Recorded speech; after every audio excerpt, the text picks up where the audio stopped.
Ошондуктан мен сиздерди ынтымакка чакырамын. Ошол мамлекетке бүгүнкү күндө өзгөрүү болуп атканга жардам беришиңерди чакырамын. Колдоп кубаттап турушуңарды чакырамын. Себеби биз ушинтип коррупционерлер менен күрөшкөн сайын, бандиттер менен күрөшкөн сайын биздин дагы душмандарыбыз артып атат. Алар дагы көбөйүп атат. Каерде болсо карап турат. Ушуну бир жага койсом экен, ушуну бир жок кылып койсом экен, анан кайрадан жыргап жашай берсем керек экен деп. Коррупция боюнча классический пример. Вот Раим Матраимов. Раим Матраимов дегенде бардыгы тизилеп калышкан. Раим Матраимовдун үнүн укканда бардыгы чурка бара турган болуп калышкан. Так. Ал каяктан байыды? Кайсы бизнести кылып байыды? Эмне иш кылып байыды? Анын бардыгын мамлекеттен ондогон жылдар уурдап жүрүп байыды.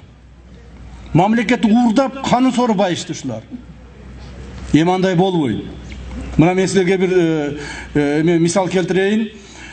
2020 жылга чейин таможнянын эң көп топтогон акчасы 33, 35, 37 миллиард болгон экен. Максимальный 37 миллиард топтогон экен. Так. Бүгүнкү күндө таможня 130 миллиард топтоп атат. Мына каяктан акчалар кеткен.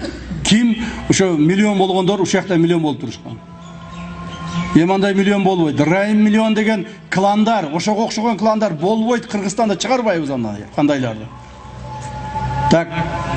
Раим миллион азыр эмеге объект этилген розыскага.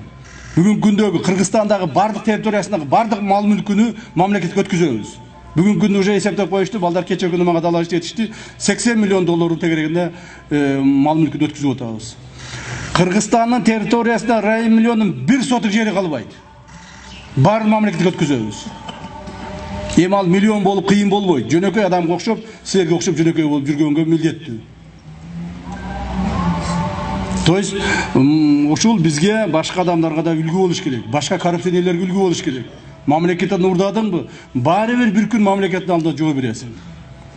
Убактылуу уурдап, убактылуу жыргашың мүмкүн, бирок баары бир жооп бересиң. Себеби бул элдин көпчүлүктүн мүлкү бул. Мамлекеттин мүлкү.